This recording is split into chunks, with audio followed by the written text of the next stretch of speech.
Hola X3. Bienvenidos a otro video. Como siempre, vayamos al grano directamente. Hoy les traigo, ¿qué es lo más perturbador que ha sucedido en sus familias? Mi padre, mi abuelo y mi hermano fallecieron en un lapso de menos de un año y a mí por ser el único hijo legítimo de mi padre me correspondía la herencia. El problema es que la familia nunca nos quisieron a mi madre y a mí. Y falsificaron documentación y mi firma, sí de un niño de 6 años, para legalmente no darme nada. Mi madre intentó demandar pero la familia le dio más dinero a su abogado para que fallara el juicio.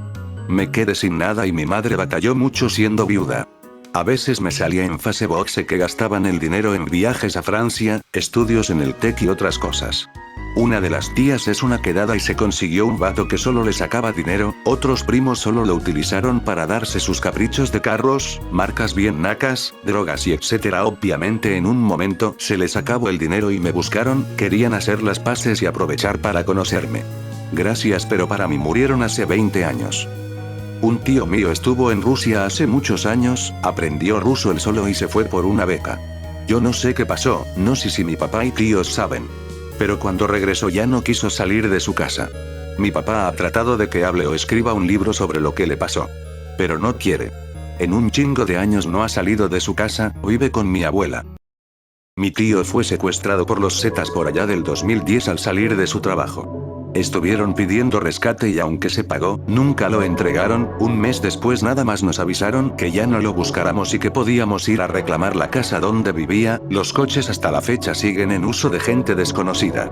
Al llegar a la casa encontramos todo saqueado, setas en la pared pintadas con sangre y la cama con un bulto hecho de cobijas como para hacernos creer que ahí estaba, pero nada de mi tío. Escarbamos en el patio y nada. 5 años después se encontraron restos en una fosa clandestina que usaba este grupo y que según nos dijeron eran de él, pero pues no nos consta. Casi 14 años y la familia no se ha recuperado, algunos todavía guardan esperanza de que él se haya desaparecido por su cuenta por seguridad, pero pues ya son muchos años. Cuando estaba morro mi padre biológico llegó a la cena de Navidad con una prostituta, nunca he sufrido más vergüenza en mi vida. Un tío desarrolló esquizofrenia por el uso de drogas y una madrugada se subió a la azotea de la casa, aún vivía con mis abuelitos y mis tíos, y se mochó un brazo a la altura del codo con un machete. Cuando lo llevaron al hospital les dijeron que no estaba bajo el influjo de ninguna droga, ya era la pura esquizofrenia. El esposo de un prima abusó de otras 3 de mis sobrinas, todas desde que eran menores de edad. No daré más datos porque hay demanda legal, pero mi prima, su esposa, lo defiende a capa y espada y ya llegó a completa ruptura familiar de mis primas y salieron hasta embarrados mis papás por defender a mis sobrinas. No entiendo cómo alguien puede defender a un abusador de menores. Mi primo abusó sexualmente de mí cuando yo era muy niño, y yo nunca le había dicho a nadie porque no quería causar problemas. Pero un día le conté a mi mamá, porque estaba bajo el efecto de drogas estimulantes, pero igual ella no le dijo a nadie para no hacer problemas, pero se ve que ella le afectó más que a mí. Me arrepiento de haberlo dicho, pero cuando uno está bajo esos efectos, todo lo que piensas, lo dices automáticamente, sin filtros. Gran parte de mi familia pertenece a una secta llamada Testigos de Jehová en la que mi hermana y yo nacimos y fuimos criados.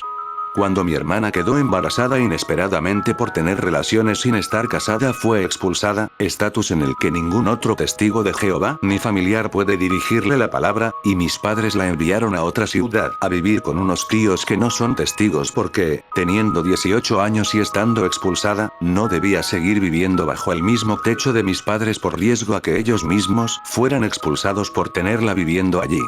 Hoy en día ni mi hermana ni yo somos testigos de Jehová, nos tardamos mucho en despertar, pero más vale tarde que nunca. Mataron un tío a machetazos. Vivía en un ranchito aislado en el occidente de Jalisco. Nunca se supo quién lo hizo y por qué. Obviamente, la gente sospechaba al narco, pero el ruco nunca se metió con ellos, y la neta no había motivo para que ellos se metieran con él. Eso me hizo recordar lo que una novia con familia en zona caliente de SLP me platicó una vez. De primera mano su hermano ingeniero tuvo un encuentro en una peda con güeyes de la maña, él y las demás personas se consideraban afortunados, pues los mañosos parece que tuvieron un quiebre en tal fiesta y se soltaron a decir lo que hacían con culpa y a llorar.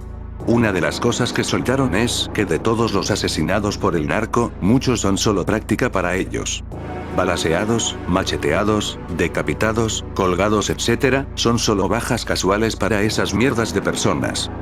Yo fui el protagonista de lo más turbio que pasó en mi familia, aunque no pasó en México. Tengo familia en Canadá, 2 tíos, 2 primas con sus esposos y ahora 3 sobrinos, y hace año y medio los fui a visitar. A mí me gustaba mucho experimentar con psicodélicos. Antes de ese viaje había consumido cantidades industriales de LSD como unas 50 veces y hongos un par de veces. Yo ya llevaba rato limpio de todo tipo de drogas, pero al llegar a Toronto, durante un tour que me estaba dando mi prima, y hasta ese momento vi que en Toronto existían dispensarios de hongos mágicos completamente legales, me sentí como niño en dulcería y estuve un mes entero luchando por no consumir durante ese viaje, ya que me estaba quedando en casa de mis tíos, solo tíos. Mis demás familiares estaban en otras casas, de hecho solo mi tío y yo vivíamos en esa casa. Al mes no lo pude resistir y quise probar esos hongos. Cabe aclarar que antes de ese incidente todas mis experiencias habían sido muy positivas. Yo me volví super hippie y espiritualoide por decirlo de alguna manera, pero no estaba preparado para la potencia de los hongos más bastardos de Canadá. Cuando llegué al dispensario me pasaron una carta listando los hongos de los más suaves a base a comer alitas y yo cometí el error de pedir los más fuertes, unos llamados White Rabbit. Ese día los consumí mientras mi tío dormía tranquilamente y el trip iba muy bien y de repente se me borró la memoria y desperté en el cuarto de mi tío sin saber qué había pasado. Resulta que esos hongos me detonaron un brote psicótico. Mi tío estaba muy asustado sin saber qué hacer, quiso llamar a la policía pero se arrepintió de último momento. Me dijo que llegué en medio de la noche a agredirlo, que estaba diciendo que iba a violar a medio mundo y le dije 1000 groserías. Ese día me mandaron a la B y regresando me anexaron. Supuestamente me perdonaron, pero me da tanta vergüenza que he decidido alejarme para siempre de mi familia y todo tipo de drogas, obviamente. Mi abuela paterna mató a una de sus hijas porque le llegó el rumor de que tenía novio. Básicamente la agarró del pelo y la estrelló contra una pared tantas veces que la dejó inconsciente. Días después murió por una hemorragia cerebral. Mi tío por parte de mi familia paterna se metió con la novia de un narco y mi tío por parte materna pertenecía a ese cartel. En ese momento él era de bajo rango, así que le encargaron matar a mi tío y a la novia del narco y como no tenía opción, pues lo hizo. Nadie de ambas familias dijo quién lo mató para no meterse en problemas, pero después de eso no se volvieron a hablar y acá estoy yo, la única que une los apellidos de 2 familias que se odian a morir. Pues un hijo de un primo, le gustaba mucho la fiesta, mujeres y drogas. Pues el tipo se fijó en una chava, que era novia de un tipo que según decían las malas lenguas era del narco. Lo aconsejamos mucho de que no se metiera con la muchacha y que se alejara de ahí, pero el tipo estaba bien prendido de la muchacha. Un fin de semana nos avisaron que lo habían matado, cortándole la cabeza con un hacha y los genitales se los habían quemado con ácido. Mi padre drogado golpeando a mi mamá, yo como pude la defendí y después él se me vino encima, yo huyendo y escondiéndome porque me quería matar. Tenía como 11 años. Mi tío, mormón, con familia y todo, tenía relaciones con una menor de edad y su mamá. Un día lo denunciaron, mis papás pagaron su defensa con un muy buen abogado en su tiempo y salió libre gracias a las leyes de esos tiempos. Hoy estaría bien preso y funado. Lo despojaron de todos sus cargos en la iglesia mormona, pero sigue con su familia, esposa e hijas. En nuestra familia nunca más se habló del tema. Una tía mía acusó a mi abuelo de abusar sexualmente de su hija, nieta de mi abuelo. Hicieron un pedote, hablaron con toda la familia, contaron su historia y cuando mi padre y su hermano dijeron si se pasó de verga, vamos a denunciarlo para meterlo al bote, mi tía insistió que no, que mejor lo convenciéramos de que le dé 5,000 pesos a ella por lo sucedido. Y todos se quedaron sorprendidos. Y mi tía solo dijo 5,000 varos y nos olvidamos del asunto total. Ella nomás tenía deudas y quería sacarle dinero a mi abuelo, nomás porque sí. Un día mi hermano, muy chiquito, le contó a mi mamá que soñó que mi tío Pepe y mi abuelita, su mamá, se estaban casando y que la boda era en 2010. Mi mamá le contó a una señora que trabajaba con chamanes y le dijeron que los sueños de bodas suelen ser premoniciones de muerte. Cuando murió mi abuela de cáncer de colon, ella sufrió mucho, los médicos le dieron 1 mes y duró casi 6. Ella sufría y lloraba, pero decía que no podía irse porque le preocupaba Pepe, el más chiquito. Mi papá, con todo el dolor de su alma, le dijo: mamá, deje que Pepe pague lo que tenga que pagar, usted ya no tiene que ver por él, usted mejor ya descanse.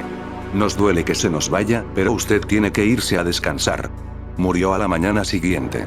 Mi tío Pepe, en tratamiento por leucemia, y quien mostraba notables mejorías, se puso muy mal casi de inmediato y al mes falleció también. Esto pasó en 2010. Lo más traumante es que unos marihuanos violaron a uno de mis tíos y lo otro más traumante fue ver a mi papá salir con su prima.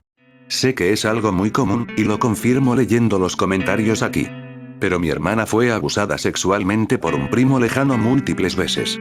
Mi hermana tenía solo 6 años y ese güey tenía como 15, yo tenía 9. El problema aquí era que lo hacía cuando jugábamos a las escondidas, y mi hermana de cierta manera me lo hacía saber, siempre me decía que ella no quería hacer equipo con ese güey, pero yo no entendía por qué y siempre le decía que no porque yo quería hacer equipo con otro primo. Por lo cual siempre terminaba dejándola sola con ese güey. Nos dimos cuenta mucho tiempo después de que eso pasaba y se hizo un drama. Hasta la fecha me sigo culpando de que eso haya ocurrido, tengo mucho rencor con ese güey y conmigo mismo. A mi tío lo metieron preso en Estados Unidos porque por desgracia el baboso se hizo adicto al polvo blanco, como tal más que una prisión era un reclusorio o como lo conocemos aquí, un anexo, pero en lugar de ayudarlo a sanar su adicción cuenta que lo golpeaban y cada que hacía una llamada a sus familiares tenían a un vato adentro vigilando que no contara a nadie que lo maltrataban, entonces un día simplemente se peló el caún, se voló la barda y se hizo un corte en el antebrazo de unos 12 centímetros en el intento, logró regresar a México y finalmente a su estado natal. Si no lo agarraron supongo que es porque en el anexo no llamaron, no denunciaron a la policía porque sabían que si lo agarraban muy seguramente la policía se iba a enterar de los abusos de ese anexo. Y pues ahora él está en Hidalgo junto a su familia materna, tratando su adicción y trabajando en lo que caiga. Mi abuelo adoptó a un niño, recién nacido, al momento en que yo nací, por lo que crecí creyendo que era parte de la familia y hermano de mi padre. Lo consideraba un hermano debido a que todo lo hacíamos juntos, nos metían a las mismas escuelas y actividades extracurriculares. Ya en secundaria / preparatoria nos habíamos alejado mucho debido a que cada quien toma sus amistades. Él siempre fue muy extrovertido y atraía muchas chicas por su forma de ser. Nunca le gustó la escuela, siempre le iba mal y le gustaba el desmadre, mis abuelos lo excusaban con que tenía déficit de atención. Ya como de 20 años de edad la policía lo había detenido por andar manejando borracho y había ocasionado un accidente en el que chocó varios carros. Tuvieron que pagar todos los daños mis abuelos y así se fueron solapando muchas cosas, de verdad que nunca entendí por qué mis abuelos lo cuidaban tanto si ni hijo de sangre era. Hasta que un día resultó que había asesinado a una muchacha y la tiró en un camino vecinal, al parecer tenía un amorío con tal muchacha. Esta acción la realizó porque su novia se enteró y le pidió como demostración de amor asesinarla.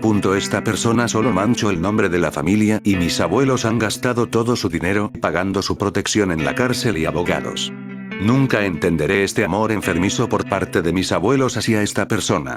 Alguna vez fuimos una familia perfecta, hasta que estas situaciones empezaron a suceder. Es muy común que sucedan este tipo de actos de incestos en familias mexicanas.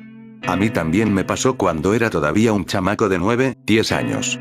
Mi hermana mayor, que en aquel entonces tenía 17 años, me obligaba de cierta forma a tener relaciones sexuales con ella. No por medio de coito, sino por medio de sexo oral. En ese momento uno a esa edad no dimensiona qué onda. Y estuvo sucediendo por unas semanas. Gracias si llegaron hasta aquí. Nos veremos muy pronto.